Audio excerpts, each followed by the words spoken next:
Welcome to Let's Talk Books Unscripted. Welcome back to episode 28 of Let's Talk Books Unscripted. I think you guys know the drill. This is unscripted, unedited. Things happen sometimes. What are we drinking here on this Monday night? We're having a yummy sparkling cider. We actually got it for like a margarita that Corey found, which was very tasty. So we had one of those last night. But then we've, have a bunch of it left over. And so I know if you don't drink that up after a couple days of it being opened, it would not taste great. So we're having it just plain tonight. It's apple cider season. He's having it in a beer glass. I'm having it in a apple cider season. But this is sparkling, so it's a little fancier. It's like the champagne of NA sparkling cider. Delicious. Very, very fall-esque. Which I wasn't gonna talk about this particular one first, but maybe we should with our beverage of choice right now. Yeah, it was 88 degrees today in Wisconsin though, so we're far from fall weather. It's like we're pretending, I guess. I don't know. We have a house decorated and we're drinking fall drinks. Having cider. Starting to read the fall books, but. So yeah, speaking of, this book is called The Simplicity of Cider, and I was like upstairs trying to find a book to that I would immediately get into because I've really been struggling lately. So I was specifically actually looking for thrillers, but then I stumbled on this one and I'm like, oh, it's September. I did want to read this September. It's apple season. And I started reading the first paragraph already before we came on here and I'm like, okay, yeah, it's not a thriller, but I'd be into it. So I definitely want to start it. I know we're halfway through the month. So if I'm still reading it into October, that's okay. But it's apple season right now. We want to take our kids to the orchard before we run out of time with that too. And so I think this would be a fun. Yeah, that was one we showed for our fall hopefuls. Yeah, a fun one to read this month because I think we've made this abundantly clear, at least for me. If September passes us by, the likelihood of me reading this fall season is slim to none. Because once we hit October, I'm going to be mostly all about the spooky, scary thriller books for the most part. Some cozy fantasy. I've been kind of doing that a little bit right now. But yeah, once October hits, and then when November is here for sure, I'm not going to be reading a book about cider. Even though you can read them at any time, but we already have a lot on our plate though, so we really do. Hopefully we can get there. Else we're just gonna save it till next September. Might be waiting till next year. I don't know. We'll see. But we'll have an update for you. It seems like a good one to read. Yeah. Now. Yes, it does. So I want to show a book that I got at a library sale I went to a couple weeks ago, and I wanted to show it off because it's very, very nice and nostalgic for me. But it is The Lost World by Michael Crichton. So obviously he wrote Jurassic Park. This is the second one. So I found this really nice hardcover copy. It was only $2 at this library sale. So I really now that I have this, I really want to find a similar matching copy of Jurassic Park. So if anyone has one and they want my address, please let me know because it's a hard book to find. Yeah. I think it's a very popular book to own just for people because it's so nostalgic, and it's a really, really good book is what I've heard. The book is way better than the movie, and it reads really fast. So now I really want to find a copy, but I've never found it anywhere. The only ones I found are really small mass market paperbacks. Yeah. And now that I have this copy, I really want the matching copy of or at least a similarly cool copy of Jurassic Park. So keep your eyes peeled. If you find one, I would literally love you forever. Or if you have one or you know someone, because I love that movie. That was the first movie I ever saw in theaters. My dad took me. I was probably slightly too young for it. And we sat in the front row and I fell asleep halfway through. So it's a super nostalgic. I haven't read the books actually. Yeah. But people have been reading them now recently, and I think that's one of the reasons it's so hard to find. So I was really happy to find this because I love it. It's a super nice copy, especially for $2. And I love Michael Crichton. I used to read his books when I was in 7th grade. Me and my friend would read them, and it seems kind of weird because we were so young, but Like, Michael's right, he's the man. So we used to read his books, but keep your eyes peeled for me, please. I would just, I would love you. We love you anyway, but you'd get bonus points, right? For sure. So yeah, I guess we could talk about what we're currently reading, and we talked about an upcoming read. We both hope to start soon. Let's start. There's one more upcoming read. I guess. Okay. So this is one we showed last episode that we're both going to be reading for our in-person book club. Mm-hmm. So the book club has been scheduled for October 4th. So that's not a lot of time. It's a little faster turnaround than we normally. Yesterday we were kind of figuring out, depending on which day we start it, how many pages we need to read a day to finish it, because it's a longer book. It's this one, In the Lives of Puppets by T.J. Klune. So we're both just like over 400. We're gonna kind of be passing it back and forth. There's about 400 plus pages, so a little longer. Mm-hmm. So I think we figured out if we start on Friday each. You started on.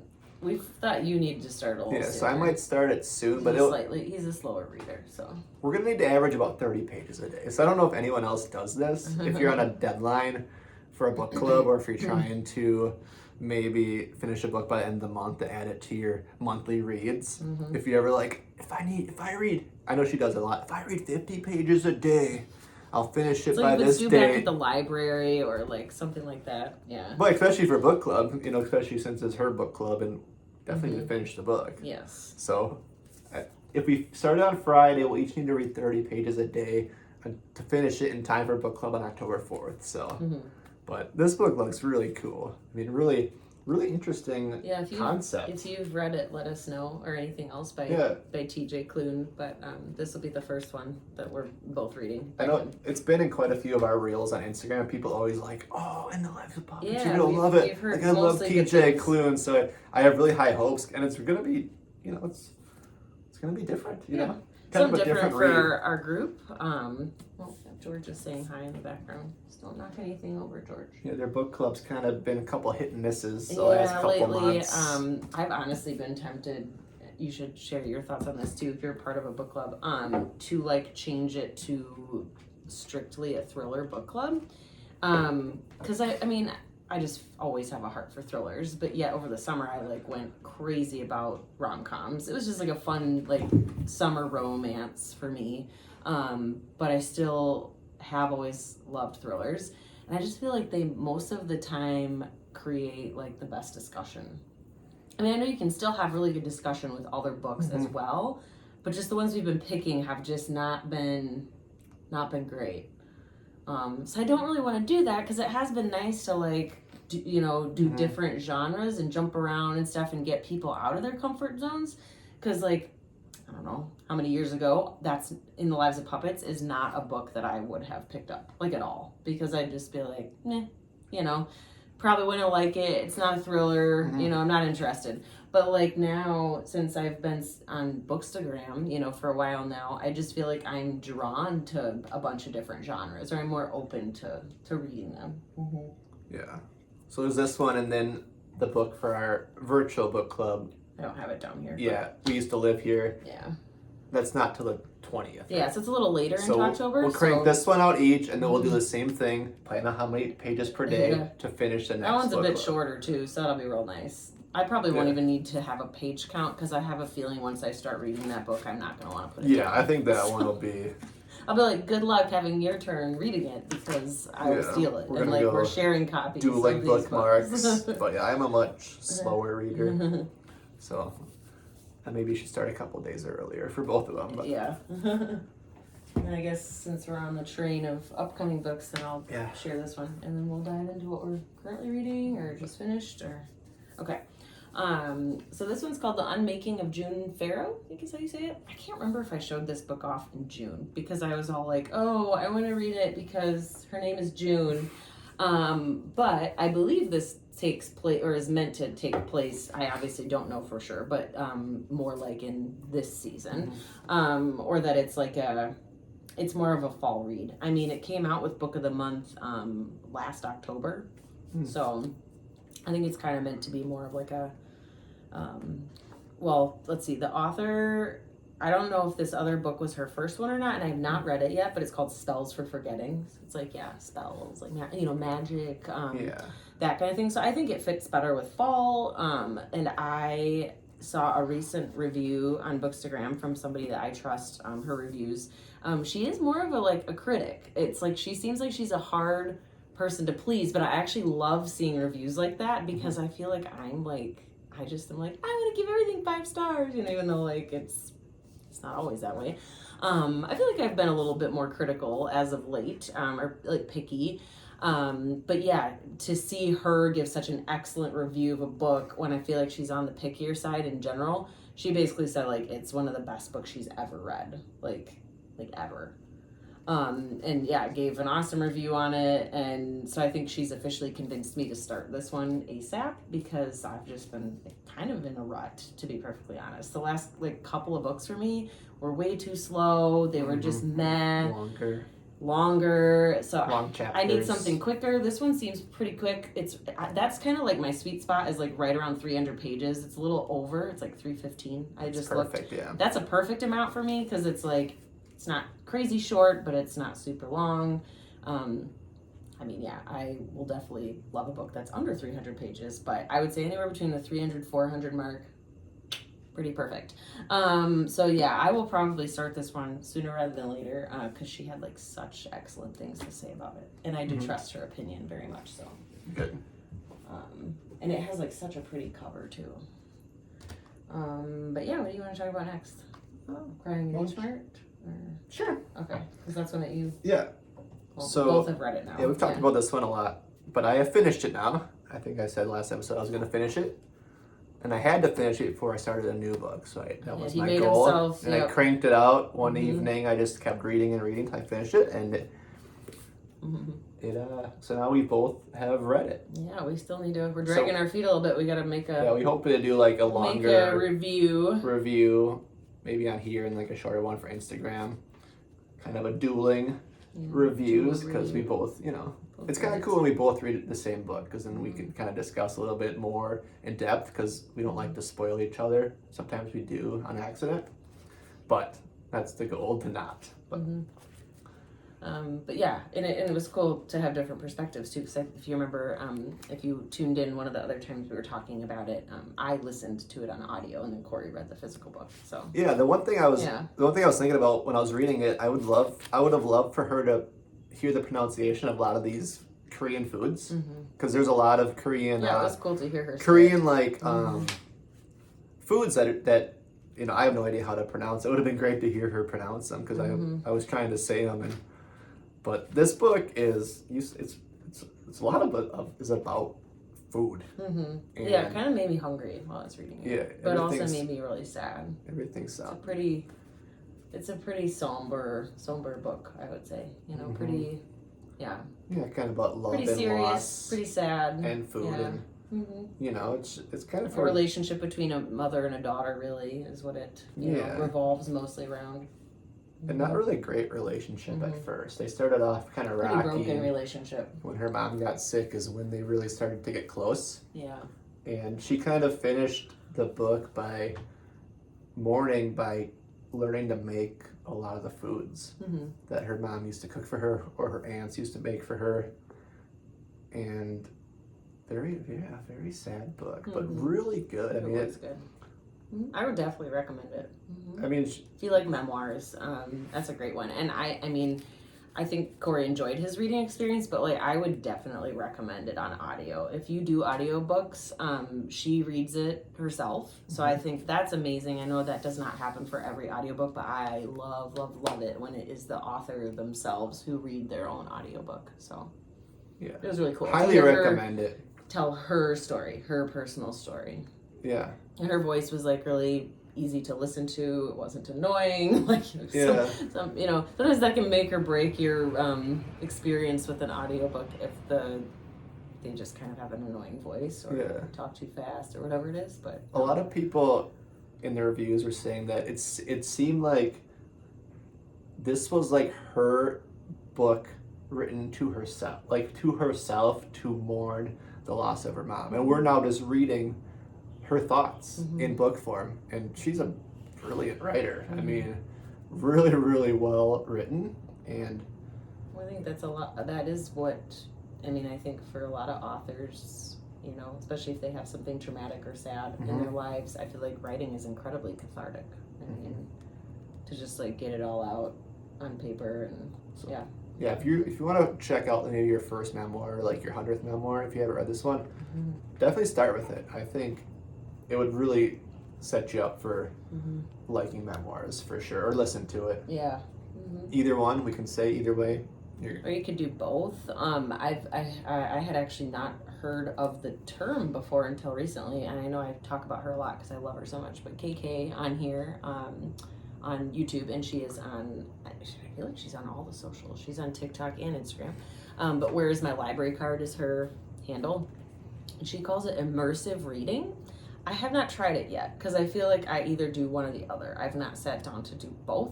Because I think for me with an audiobook, I want to be up doing something, like doing chores or going for a walk or running to the grocery store. If I do a solo trip, then I like have my earbuds in. But yeah, she does immersive reading where she listens and reads at the same time. So it's like it's reading it to her, but then she's reading at the speed of what's going in her ears. Yeah, it's interesting. I might try it at some point. I don't know. I'm kind of curious, but I think like she said specifically for her that I think it helps her like stay focused more.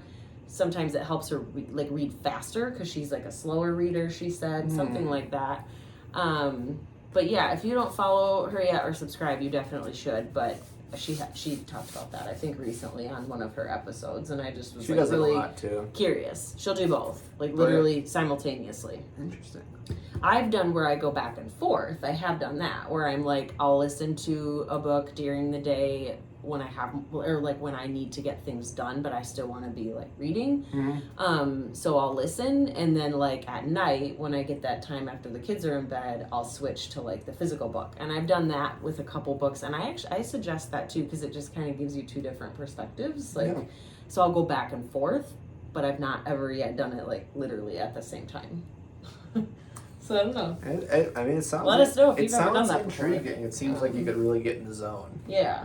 Because you get those AirPods in, like you're just in a new world. Well, I guess it's almost similar because I just thought of this. Sometimes, and I don't do it when you're around because that would just be weird and annoy you, but I read out loud. Sometimes when I'm having a hard time focusing because my brain is wandering for whatever reason, or it's just a book that I'm kind of struggling to get through, but I still want to I still am determined to finish it, I'll read it out loud so that I hear myself read it. So I guess that's actually a similar concept. It's just me doing it. I'm being the audiobook for myself, I guess. I like it. Yeah, speaking of which, so this is a book I have really massively been struggling with, and I feel sad to say it because it's got that Aardvark logo on there, and I know it's not their fault, and we are always champions of Aardvark. But I'm just thinking that this author is not for me. Normally their selections are amazing. I still stand by them 100%. There have literally only been, this is maybe like the second book from them that I've just kind of been like, eh. Because I do still have one that I still don't want to call it a complete DNF. I feel like it's a book I want to try with again, but I don't know. So we'll see. There is a different one that, I think I tried to read last year, and I couldn't get into it. Granted, I think it was the genre, because it's like a sci-fi, like, I don't know, it was like futuristic. I'm just like, that may be one that's just not going to ever be my genre, and I like want it to be. Sometimes you just can't force it. You like what you like, and that's okay. So I might give that one another chance. This one I have definitely determined to finish it. I never really thought I would just stop. I was like, I kind of wanted to like see if it would get better. But it's just really slow, and it's just not what I was expecting. I guess I was thinking like it would be a lot more exciting with a title and a cover like this. I was a teenage slasher. Yeah. But it's like super introspective, and maybe there's people who really like that. It's just that it wasn't what I was expecting. And maybe people who know this author figured that that's how it would be. It's just that I've never read anything by him before, and he's written a ton of books. Like, I was looking at the front of it before I started, and like, these are literally all the books he's written. There's like tons. So I think he's got probably lots of mega fans out there that like this writing style, and I just was not prepared for it.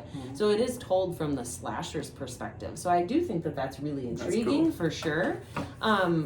So yeah, I don't hate it. I'm not loving it. And I don't know what my official review will be on it, but I will definitely finish it tonight because I just have kind of like a little sliver left there. And if you are like me and you don't like long chapters, I think I might have said this a different time when I picked this up to start it. I looked at Corey and I was like, I'm not even kidding you. I didn't count it out. I did the math. I looked at like the start page and the end page of the first chapter. It was 60 pages, not 16, 60. And I'm like, what? I don't think I've ever read a chapter that long. And like, I know that you can break it, that what I do appreciate in here, if I can find a page, is he kind of does these little like, here, this one's down farther, but like he does those little like, there's like 3 little dots. I don't know if you can see it very well. There we go. So I have used that as like a stopping point on some of the pages because I'm like, I just sometimes don't have, an hour to sit down and read a chapter. And that wasn't even the longest one. I'm pretty sure another one was like 80 pages. That's crazy. So that has driven me absolutely crazy. I've been crazy with that. I don't know if that's how all of his books are. I'm not really sure. Somebody on Bookstagram said that she recommended the audio because she, of course, doesn't like long chapters either. So, of course, I looked and, I wasn't going to get to listen to it anytime soon if I had to wait. It was like a super long wait with Libby. I used Libby for audiobooks, and I didn't want to pay for it because I already paid for the physical books. I'm like, all right, I'll just keep on keeping on. But it's been a really big struggle. So, I don't know. I'd be interested if you've read this book and maybe you see it in a totally different light. That's what I love about reading and books and everything, because we just all like different things. It's true. And then there's things that bother someone that it doesn't bother someone else. It's true. That's why it's fun. Yep. So that was probably already a pretty long-winded review on it, but we'll see how it wraps up. But yeah, it's been a tough one for me to get through. So I'm trying to figure out if I've read any more of this since our last episode. I don't know, maybe a little bit, but it's Misery by Stephen King. I have actually not been reading it as much. Yeah, just because the book I'm going to show next is one I've kind of gotten into, and then I had to finish Crying Age Smart. But it's not because I don't like this book. I actually really do like this book, and I'm going to get into it soon, but we've kind of put ourselves into a little bit of pickle with the book club. Yeah. And now you got to start that one. That's the one thing about having a book club is you do have a deadline. You sometimes have to alter your plans a little bit based so you have to kind of prioritize that one. It doesn't mean you can't read other books at the same time, but you're going to spend less time reading them. Yeah, so I definitely, I like to only be reading about 3 books at a time, not like Katie who's infinite. Mm-hmm. So I definitely limit does not exist. I want to finish the next book I'm going to show you, and then I can dig into In the Lives of Puppets while also reading this one. Yeah. What else? Yeah, and that would be good. That would just be 2 books. Simplicity of Cider might have to wait. That would, you haven't been on a rom-com kick in a while, actually. So. But yeah, I do really like this book. So I'm looking forward to getting back into it because I don't know how it ends, but I'm really curious to see because I want to read it so I can watch the movie. It'd be cool for us maybe. Well, I'd want to commit to reading it. Yeah, and then we can watch. It'd be fun to watch the movie sometime in October or something with Kathy Bates because I know KK's reading this book too right now. Is. So you guys could maybe talk about it before I even get to it. Yeah, but it's just crazy, It's got a very creepy, unsettling premise. At least from what you told me and what I know about it. It's very. So he just kind of gets under your skin. The main gal, Annie Wilkes, she is just, she's up to no good, and I gotta figure out what she's up to, but she's crazy. I want to see. Books with weird women or scary women. I don't know, I'm intrigued. Yeah, I really want to see. Sometimes. I really want to see Kathy Bates play her in the movie because I bet she'll be freaky. So, stay tuned for more on this one. Hopefully, I can balance a couple books at the same time, which I'm not really good at. Yeah. I generally tend to just gravitate towards one, but you know, Yeah. that's why it's good to have different genres. You know, kind of reading. You know, it was nice when I was reading the memoir and then this, so it was at least very different. All right, so let's see. This is one that I literally just started last night, and it was one that like wasn't necessarily on my radar, but then I got it sent to me for free, and so I know like there isn't like a have to, but it does come out on the 24th, which is coming up. So I already know in my head I'm not going to have it done by the date that it publishes, but I'd like to have it done pretty close so that I can get a review up for this author, because she very generously asked if her publisher could send me a copy. And can we just talk about how absolutely gorgeous this book is? I mean, I just cannot. Like, it's one of the most beautiful books I think I've ever seen. Like, I'm just obsessed with it. And then what's really cool is when you take the dust jacket off, it's super pretty here too. That's a And nice book. one of our daughters is named Hazel, so it's kind of fun. I showed this to her the other morning. The main character in this book is named Hazel. So yeah, this book is called The 13th Child.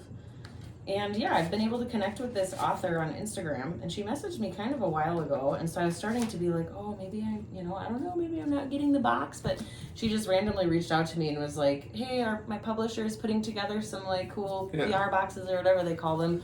Can they send you one? I'm like, absolutely. So the fact that I got a hard cover from them for free, and this is not an ARC, this is actually the completed copy of the book. I'm just like mesmerized. Super nice. So I just felt like I like wanted to start it too, just based on the cover alone. So it does fall into like the fantasy category. I believe it's YA actually.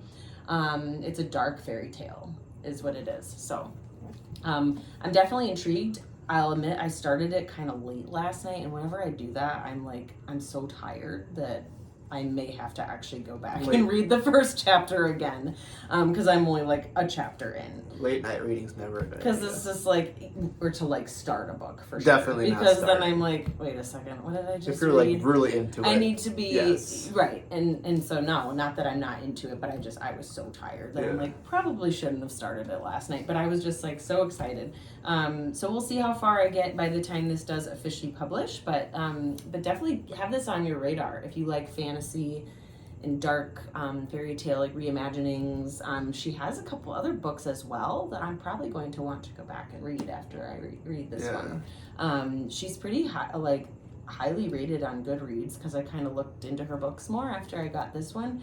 And yeah, the box I got was incredible. I got a beautiful candle, some like little honey stirs with some tea, like 5 different, and they're like, it's like fancy tea. I don't know what else I got. But it was a lovely box. It was really nice. I was pretty excited. You had an unboxing up on Instagram, right? Or is that just in your stories? I did it in my stories. Never mind. Yeah. Forget what I said. Yeah. You can't see it anymore. In all its glory. Yes. All right. Do you want to talk about? Why don't you show one more? Okay. You're reading more than me, as sure am. per usual. Shocker. Yes. So this one is probably going to be, not probably, it's for sure, no, I lied already. This would probably be my very last, like, rom-com. I think this does fall into a rom-com category, right? She writes rom-coms? Or is this, like, different? It's the author that wrote, the one that he talked about a lot in our first episodes. The Kindred Spirit Supper Club. This is the same author. It is considered a rom-com. So I feel like this is probably going to be another romance. I don't know how funny kind, it is, but romance. But also she has magical realism in her books, which I adore. I've become next level obsessed with that. So yes, I feel like this will be like probably my last romance until at least November or something, because like I said, I'm gonna want to read like all the October crazy, is for creepy scary fantasy stuff. type stuff. But this one I did start, and so I'm determined to finish it, even though I'm just gravitating towards other books, but it's very cute. I love Sarah Adams. I've only actually read one other book by her, and I kind of did it backwards. She's one of those authors that kind of writes series. I don't know that she's ever written a standalone. I could be wrong, but I think the research I've done on her, it seems like all of her books are like series, even if there's only like 2 of them. and I feel like she's one of those authors where you really should read them in order. You don't have to, because I did read the second one in this series called Practice Makes Perfect, and I absolutely adored it. So I'm definitely a Sarah Adams fan. I'm gonna want to go back and read like all her books. But this one's called When in Rome. So very cute rom-com. So I should really be farther in it than I am, but I think, yeah, my only excuse is that I'm just like wanting to pick up the creepy, scary fantasy type books right now. That's just what I'm feeling. But I'm definitely gonna finish it because I'm invested enough in it. It's very cute. It's about this girl Amelia. She's a musician. I was gonna say like celebrity, whatever, but like she's not an actress. I think I was gonna say actress.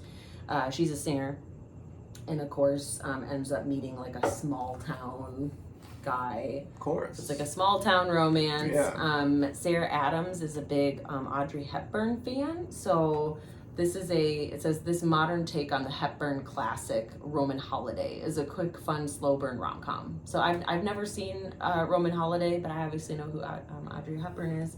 So yeah, I'm excited to like get all the feels, and yeah, so I'm not super far in. I'm like going on 70 pages in. It's like not a super long book, so I'll keep on keeping on with that one. And if you That's all you can do. talk about your very disturbing one right there. Yeah, so yeah.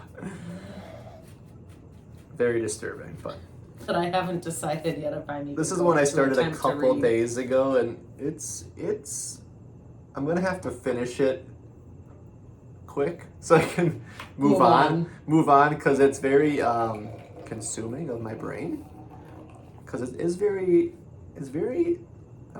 it is disturbing, but it is a thinker. Like, it really makes you think about a lot of stuff. And I was talking a lot to Katie about it last night, because I read like a pretty good making chunk. a lot of faces, not good And ones. it's one I talked about last episode. I was going to start. Is the tender is the flesh. So this is another book that was shown in a lot of our reels on Instagram, and people always are like, "Oh, like I hope you're ready for it." Like a lot of people were saying they enjoyed it, but it'll be stuck in I'm your not head gonna for a lie, while. like, it's disturbing, like, and it definitely is disturbing, just because, it talks about It is what you think it's about. Yeah. So, like, let's just put it that way. the one warning I'll give, like, if you're gonna read this book, you have to understand what it's about, and there's really no around it, like, it's really, that's what it's about. But yeah, I don't know how much to say. Just read the description, and then look it up if you have not seen this book around. So it takes. And decide for yourself if you want to read it. So my brief synopsis will be: it takes place in a dystopian world where animals are deemed to be, like, you can't eat them anymore. There has been like a what does it say? So animal meat has been deemed to be poisonous to humans. So you no longer are allowed to eat animal meat, and really the government goes and they remove all the animals because they're worried about the disease spreading. And whether it's true or not, people still don't know, like, if that was made up or if it was not made up. So there's become a new rule that you're allowed to consume other flesh. That's all I will say. And they have started having processing plants, and they're raising the special meat to be consumed by humans. And it's very disturbing, but it's super fascinating too. So there's clearly a message behind it. We were talking about it yesterday, about the seems very message. obvious. Just how disturbing it is that we do this to animals. I think that's kind of the message, is that if you look at it being done to humans, it seems some of the stuff that we do to animals for the purpose of eating is kind of disturbing, and it's kind of sad. But I'm about halfway through, and there is a separate storyline too that we're going to get more into, and I'm wondering how it's going to end, if it's going to have a redeeming ending, and maybe it's going to go back. But it's if you read it, please, like, drop a comment or something about it, because A lot of people have read it. You know, a lot of people have read it, but just, I will say, make sure you know what you're reading. Don't just dig into it, because content warnings. If you have kind of a short, you know, like a loose stomach, do not read it. Or if that's a very... just like a, no, will not read a book about that. But it's really well written, and it's kind of told through the lens of the main character. It's not told by him, it's kind of told through what he's seeing, which I think is kind of cool. But so I gotta finish this one first, and then I'm gonna start going back to my other books, Misery and then The Lives of Puppets. But because this one's kind of living in my brain here, and if I don't finish it, I'll be thinking about it. So I need to finish it, be done with it, and move on to other creepy stuff. It'll probably still be living in your brain even after you finish it, though. Yeah, Katie may or may not read it, depending on my thoughts. So I shared a lot with her last night. We talked about it a lot. I haven't decided yet, yeah. But it's not for everyone. But a lot of people have said good things. They're just doing the warning before you read it. So on to a more happier topic. This book is very magical. It's got this obnoxious library sleeve on it. And this thing right in the front. I really actually wanted to own this book because I was seeing it everywhere. It's called The Spell Shop by Sarah Beth Durst. Never read anything by her. I don't know if this is her first book. Maybe it is. It does have purple edges. Is that pink? It is purple. Yeah. So it's like, look at how lovely that is. And purple is my favorite color. So yeah, I'm kind of actually regretting in this moment that I don't own it and that I got it from the library. Because then I have a very hard time, and I have done this, but I don't like to, is when I read something from the library and I loved it, I'm like, well, I need to own it now. I need to have it for my shelves. And I'm thinking but am I going to reread it? I'm not a big rereader. But sometimes I'm just like, but I want it. And so I'm like, why didn't I just buy it to begin with? So yeah, we'll see. I might still want to have this book because it is just lovely, and it could be one I'd reread. Somebody that messaged me about it on Instagram sometime this week said that she's already read it twice this year, and I don't know when it published. But yeah, it's very it does grab you, not like a thriller, but I'm definitely wanting to get back to it. It's just like a cozy, cozy fantasy, a lush cottagecore tale full of stolen spell books, unexpected friendships, sweet jams, and even sweeter love. I've heard that introverts especially really appreciate this book, and I am not a diehard introvert. I'm definitely more introverted now ever since having kids. But yeah, there was even a specific line that I just absolutely loved, and of course I'm not gonna remember what it was. But it talks about how it wasn't I don't know what it said. It was it's not I don't like people. I just like books more. And she explained why, and I just loved it so much. Okay, I am gonna read it. It wasn't that she didn't like people. It was only that she liked books more. They didn't fuss or judge or mock or reject. They invited you in, fluffed up the pillows on the couch, offered you tea and toast, and shared their hearts with no expectation that you do anything more than absorb what they had to give. And I was just like, aww. That's awesome. So yeah, I'm just really excited. On the front it says, it takes a village to open a heart and just one man to steal it. Somebody said, reading this book was like sitting in the sun, watching bees in the foxgloves, a warm, peaceful delight of a novel. You can almost smell the jam and hear the ocean. I finished the book smiling. So yeah, as much as I like the creepy, the thrillers and stuff, I feel like these kinds of books are also perfect for fall. So if you are not into thrillers and you would like to not be scared at night, even though I'm weird and I like that feeling, but not everybody does. I also like this feeling of cozy and warm and big smile on your face and found family, or all these, true. And the fantasy aspect. So yeah, I'm excited to get further into this one. Falls for cozy too. Mm-hmm. All the cozy vibes. All right. So we were asked a question last episode, so we're going to answer that here live. Well, not live, but unscriptedly live. Mm-hmm. So if you have a question for us, please ask it, and we will answer it in the next episode. That's kind of what we've been doing. It's kind of fun. But this comes from Nicole Laura C. Mm-hmm. She said, what's a book that you thought was going to be better based on the cover? and a book that was better than how you thought it would be based on the cover? Interesting. I know, that's a really excellent question. I did just talk and about I wish I thought about it more before. The one that I showed earlier, the slasher one, comes to mind. Because, yeah, I looked at the cover and immediately thought, oh, I'm going to love that. And then also another one that I can think of that I feel like I did talk about maybe on our last episode was God of the Woods. Or The God of the Woods, sorry. I think it's called The God of the Woods, isn't it? Or is it just God of the Woods? I don't know. Now I'm second guessing myself. Is it up here? No, it's upstairs because it's finished. I finished it. I didn't read it yet. I don't know. Are you going to? I don't know.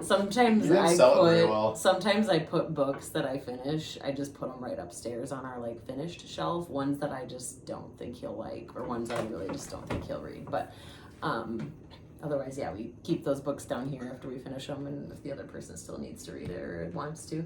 But yeah, that would be another one that I would say because I love that cover. I mean, I feel like everybody has seen that book at this point, right? It's like super popular. Yeah. I do love that cover for sure. And just the book itself just did not live up to the hype for me, sadly. Yeah. So those are two that I can think of right off the bat. But then it was the other way around, too? Correct. Like you were.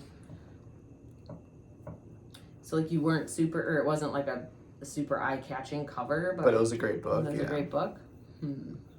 That's a tougher one. I know. For me. The one that comes to me for the good-looking book that wasn't really my jam was one I finished recently. It was Middle Tide.